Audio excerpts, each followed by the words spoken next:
नमस्कार. काल दिवसभरात तपोवनात होतो नाशिकच्या.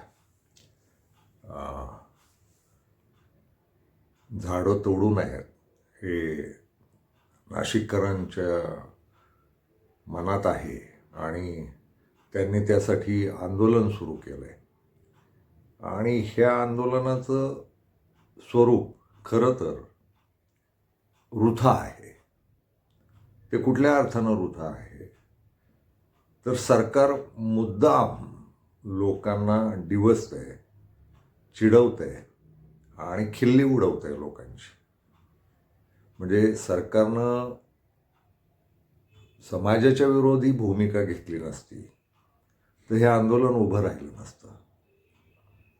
कारण नसताना सरकारनं लोकांना डिवचलेलं आहे आणि लोक उगीचच विरोध करत नाही आहेत. म्हणजे एक महत्त्वाचं लक्षात घ्या की लोकांचा कुंभमेळ्याला अजिबातच विरोध नाही, तिथं साधू येण्यालाही विरोध नाही. पण साधुग्रामच्या नावानं जे काही सरकार चाळे करू पाहतंय आणि ते उघडकीला आलेले आहेत, अगदी पुराव्यांसह उघडकीला आलेले आहेत. आमचे धाकटे बंधू आहेत निरंजन टकले, त्यांनी अगदी पुराव्यासह खूप मुद्दे बाहेर आणलेले आहेत की सरकारचा इथं साधुग्राम करण्याचा हेतूच नाही आणि मुळात कुंभमेळा 3 महिन्यांचाच आहे फक्त. आणि मी स्वतः जाऊन पाहिलं तेव्हा लक्षात आलं की ती काय जी 16-18 एकरची जागा आहे ना, ती साधुग्रामसाठी तशी पुरेशी नाही आहे. याच्या मागं वापरली गेली असेल तर ती पूरक जागा म्हणून वापरली गेलेली आहे, मुख्य जागा म्हणून नव्हे.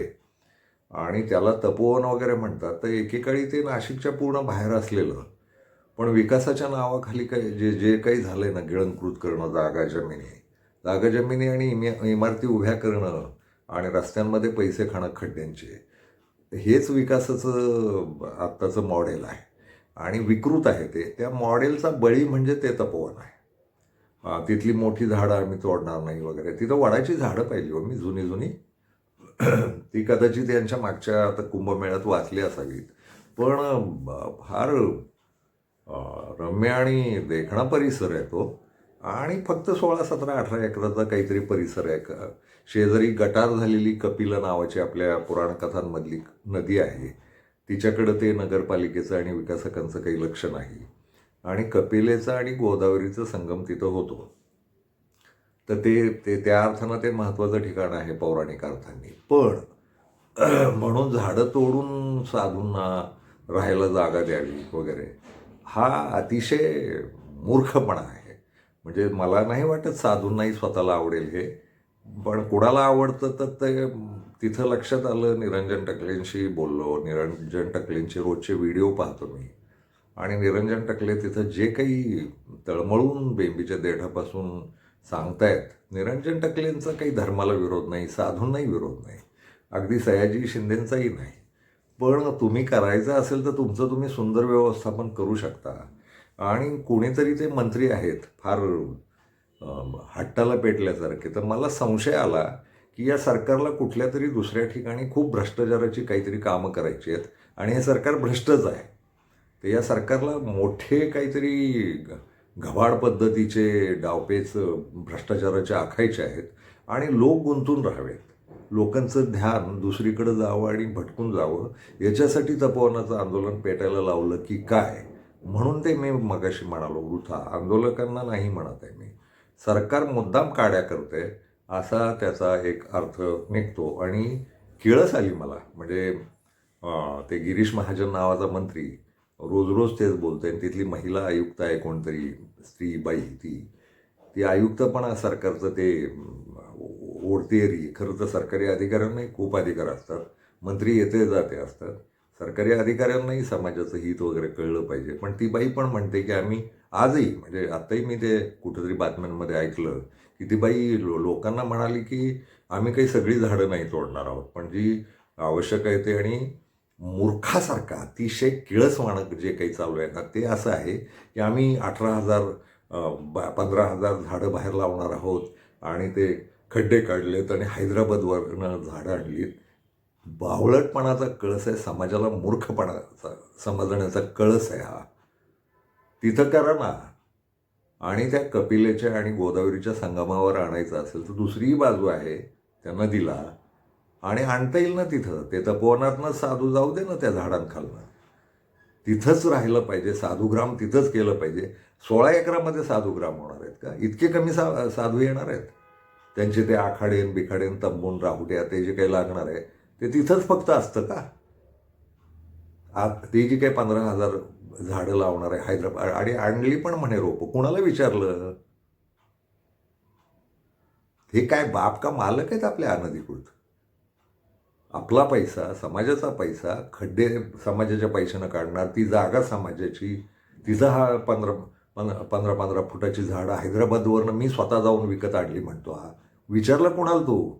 ठराव झाला मंत्रिमंडळात, ठरावाची प्रती दिल्या, समाजाला विचारलं? आणि मंत्रिमंडळ तरी कोण असतं? एवढ्याशा टुकार लोकांनी एकत्र यायचं, भ्रष्ट लोकांनी एकत्र, आणि लुटमारीचे धंदे करायचे. घाण आहे खूप. आणि ती 15 फुटं, ते 15,000 झाडं जिथं लावणार आहेत, एवढा विकृत विनोद आहे, एवढा विकृत विनोद आहे. एकेका फुटावर एक एक खड्डा खणलाय, एक 2-2 फुटावर. यांच्या बापानं लावली होती का 2-2 फुटावर झाडं, 15 फुटाची? आणि ती कधी येणार आहेत?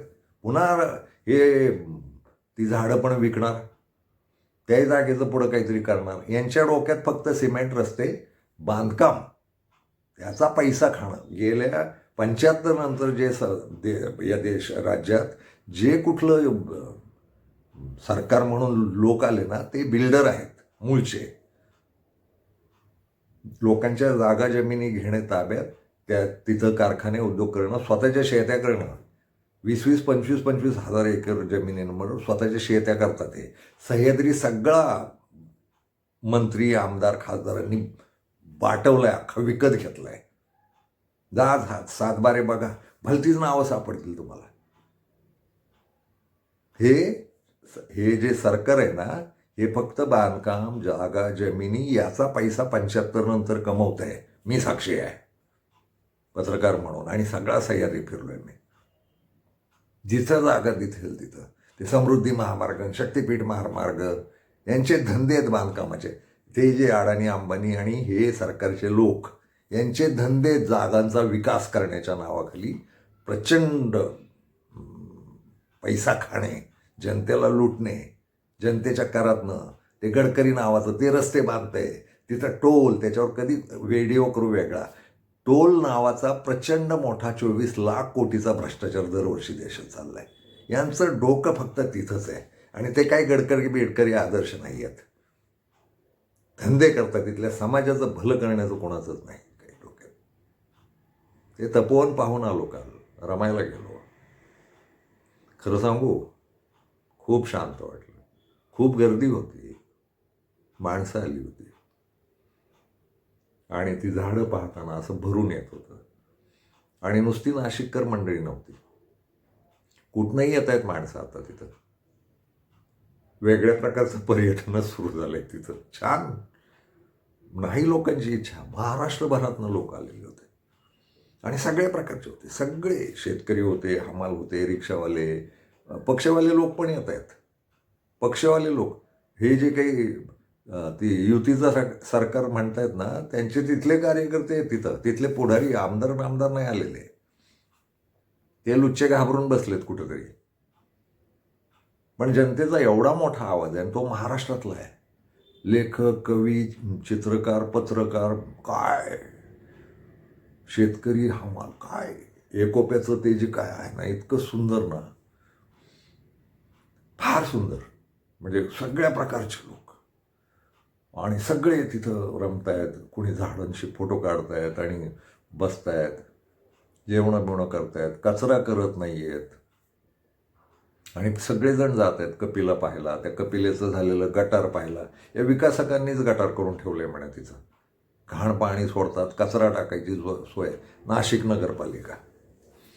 आणि मग राम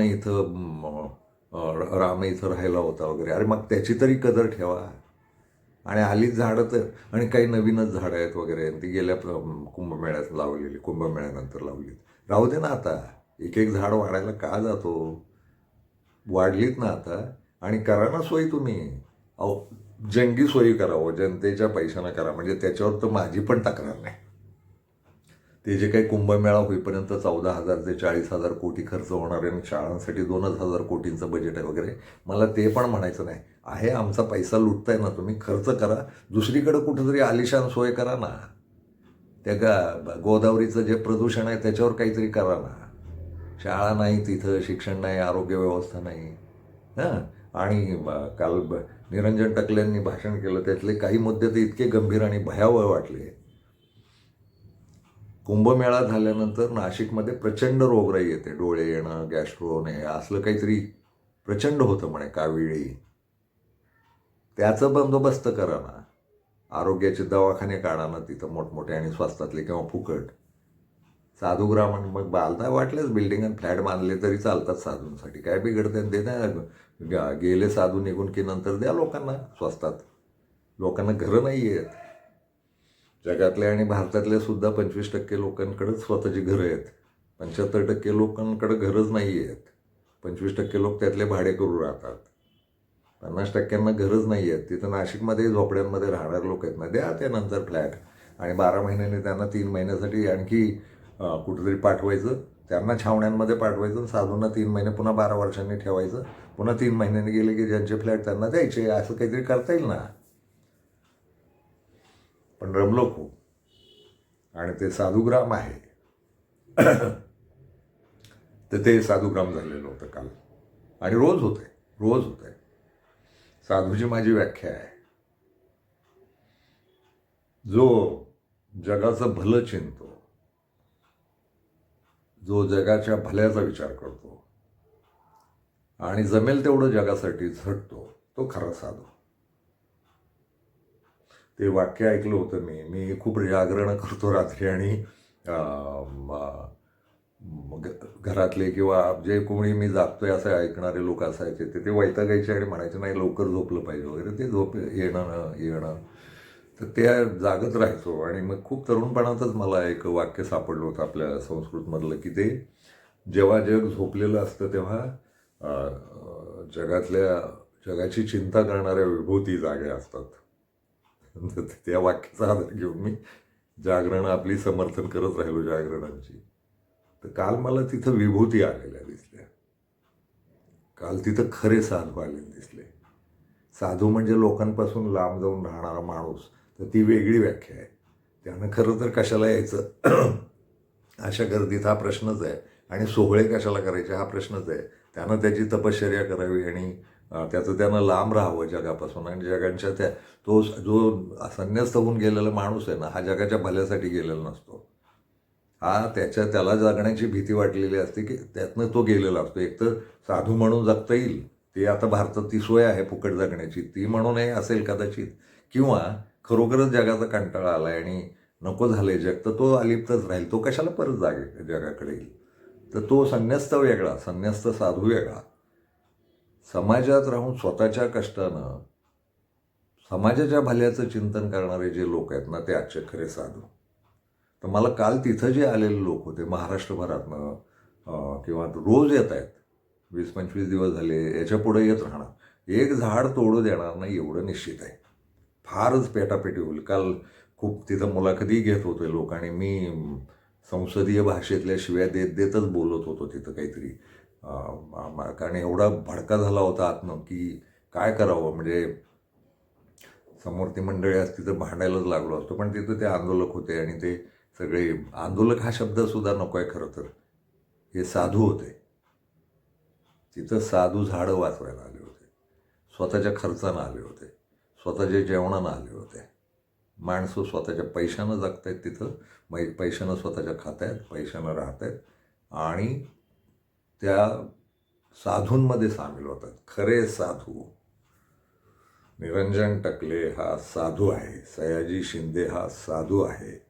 तिथं गेलेले जमणारे लोक, जे कोणी हमाल असतील, कारागीर असतील, कलावंत असतील, वाहक चालक ड्रायव्हर्स असतील, लेखक कवी विचारवंत असतील, कोण जे येत आहेत ना तिथं कार्यकर्ते, एक खरे साधूभाव भेटले, सायकलवर आले होते.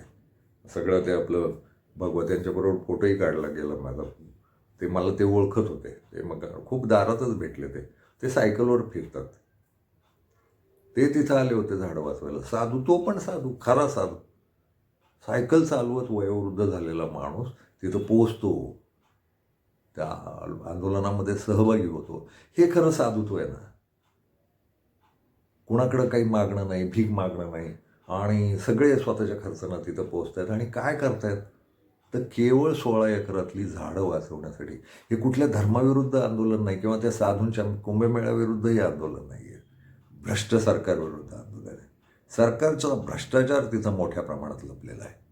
साधूंच्या आडून यांना भ्रष्टाचार करायचा आहे. साधू इनमीन 3 महिने राहणार, पुढं काही होणार नाही. कोणातरी ठक्कराचं नाव घेतलं. ठक्कर आणि मुख्यमंत्रीचा संवाद मला ऐकवण्यात आला की मुख्यमंत्री म्हणतोय मी तुमच्या विकासाला मदत करीन, आणि तो ठक्कर नावाचा कोणतरी व्यापारी म्हणतो तो ठक्कर यांचाच एजंट असणार. व्यापारी आणि राजकारणी ही एकच जमात आहे. आता पिळून घ्या, लोकांना शोषून घ्या, काही घेणं नाही. समाज कष्ट करील आणि यांनी फक्त आयती राज्य करायचे. नाव आणत राहतो तो मुख्यमंत्री. तर एकेकाळचा खूप जवळचा आणि आवडणारा माणूस आहे आम्हाला, 14च्या आधीचा. काय नंतर बिघडलाय तो आणि किती ढोंग करतो. आणि तोही सांगतो काहीच झाडं तोडणार आहे म्हणून. अरे काहीतरी कशाला तोडणार? तू लावलीत का? तुला एवढ्याच उरावर घ्यायचे साधू तर घे ना. तू इथं कशाला त्रास देतो? खोटं बोलतोय. आणि ते हे कुठलेही पक्ष बरं का, सगळे मिसळलेले आहेत. हे बिल्डर आहेत, व्यापारी आहेत. बिल्डर आणि व्यापारी राज्य करतायत. त्यांना देशाचा विकास काही करायचा नाही. त्यांचा विकास करून घ्यायचा ना अमाप. काय करणार एवढ्या संपत्तीचं मला नाही कळत.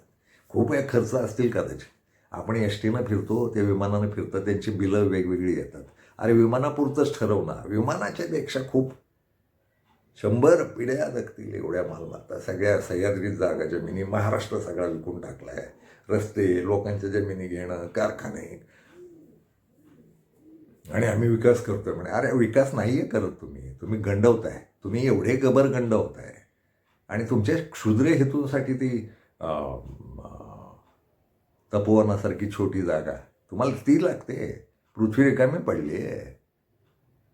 गोदावरी काठ रिकामा पडलाय. करा ना दुसरीकडं. ती जी 15,000 झाडं लावलीत ना शहाण्यानं, काय म्हणजे शिव्या येतात फार घाण हो, असंसदीय. तिथं करता येईल ना. पण एक आहे, खूप वेळा नाशिकला लहानपणापासून गेलो. कुसुमाग्रजांना भेटायला जायचो. वसंत कानेटकर होते. खूप लेखक मंडळी आणि वेगवेगळ्या क्षेत्रातली मंडळी, आर्किटेक्ट वगैरे वगैरे. मानस नावाचं एक करंबेळकर म्हणून, संजीव करंबेळकर म्हणून मित्र होते. त्यांच्या रेसॉर्टला जायचो. त्यांचं नाशिकमध्ये खूप काम होतं. तर ते जायचो. खूप वर्ष पाहुणा म्हणून गेलो आहे, अनेक वेळा भाषणं करायला गेलो आहे. पण तपोवन कधी पाहिलं नव्हतं. ते का कोण जाणे राहून गेलं. ते कोणी दाखवलं नाही किंवा सांगितलं नाही. आत्ता मात्र ते इतकं ठळक झालं आणि इतकं घट्ट झालं डोक्यात. आणि काल रमलो. किती सुंदर माणसं आहेत, खरी साधू माणसं. ती त्यांचे व्यवसाय करत असतील. काय शासकीय अधिकारी आलेले होते, निवृत्त झालेले. तिथं वावरत होते, बोलत होते, गप्पा मारत होते. शोक कवी संमेलन झालं. फार सुंदर आयोजन. माणसांनी कविता म्हटल्या.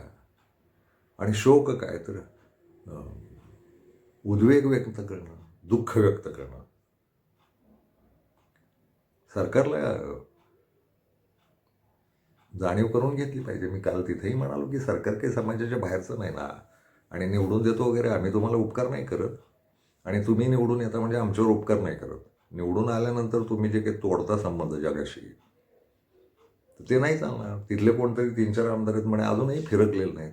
मतं मागायला येतीलच भिकाऱ्यासारखे आता. पुन्हा नगरपालिका लागली आहे. तर ते त्यावेळेस बघा, नागरिकही आपले लोकशाही माहिती नसलेले आहेत.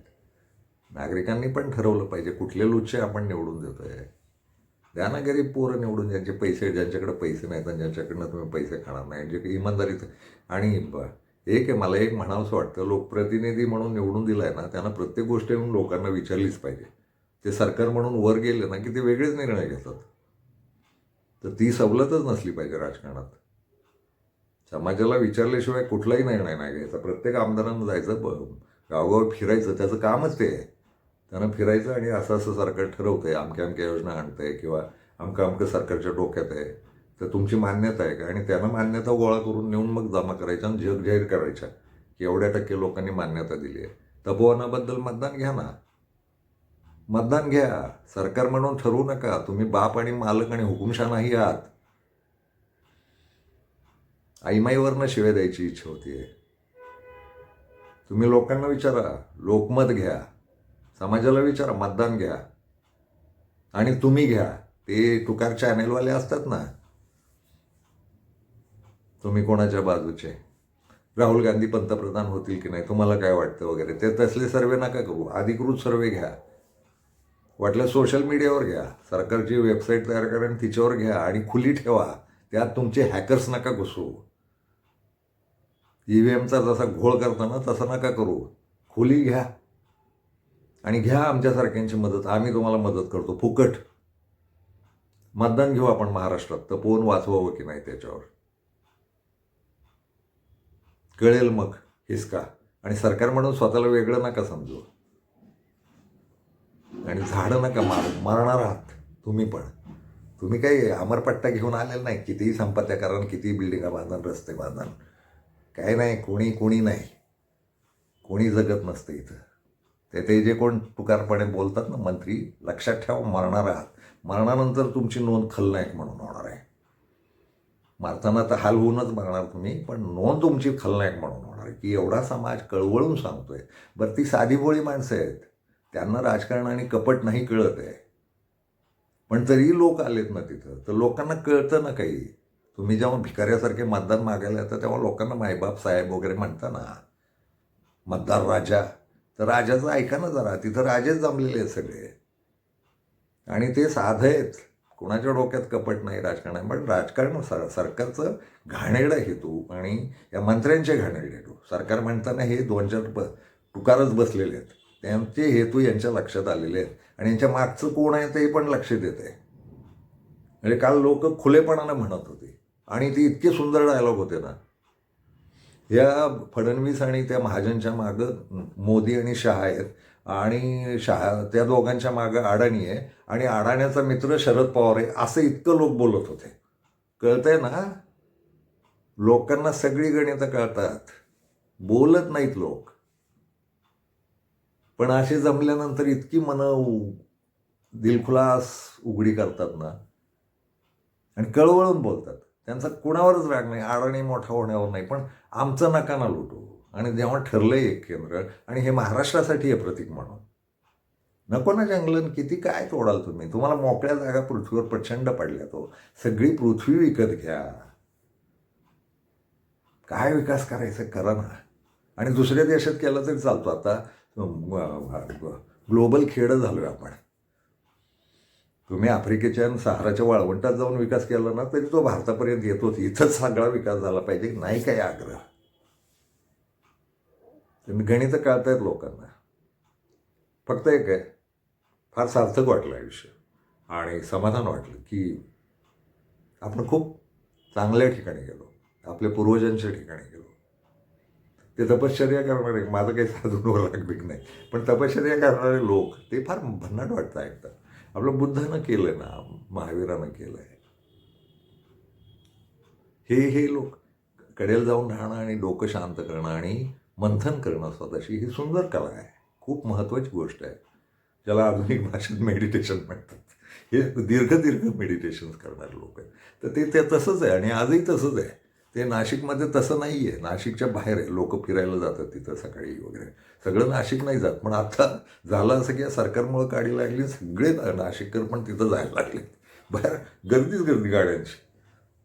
म्हणजे तिथले जात असतील. आता तपोवन जात नाही, तपोवन लोक जाऊ देणार नाहीत. काही झालंच नाही, जाऊ देणार. आणि फार सुंदर माणसं त्याचं नेतृत्व करायला आहे.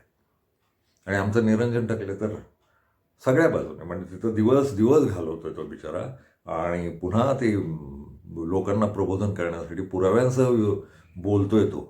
ऐका त्याचे निरंजन टकलेंचे व्हिडिओ ऐका, अप्रतिम. इतकं शास्त्रशुद्ध संशोधनात्मक बोलणारा, पुराव्यांसह बोलणारा, देशाचा इतिहास बदललेला माणूस आहे हा निरंजन टकले. मराठी माणसं बऱ्यापैकी या देशाला दिशा देतात असं म्हणतात ना. काल मी बोलताना म्हणालो की हेही टकले आहेत आणि एका टकलेनं 47च्या आधी या देशाला एकत्र आणलं होतं. तर मला म्हणायचं होतं की गांधीबाबा आणि टकलू माणसं ही फार बुद्धिमान माणसं असतात वगैरे. टकलेने घेतली जबाबदारी.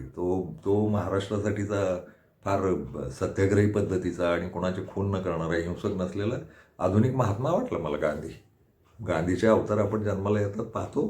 गांधी कधी मरत नाहीत असंच मी बोललो शेवटी तिथं. आणि ते खरंच आहे.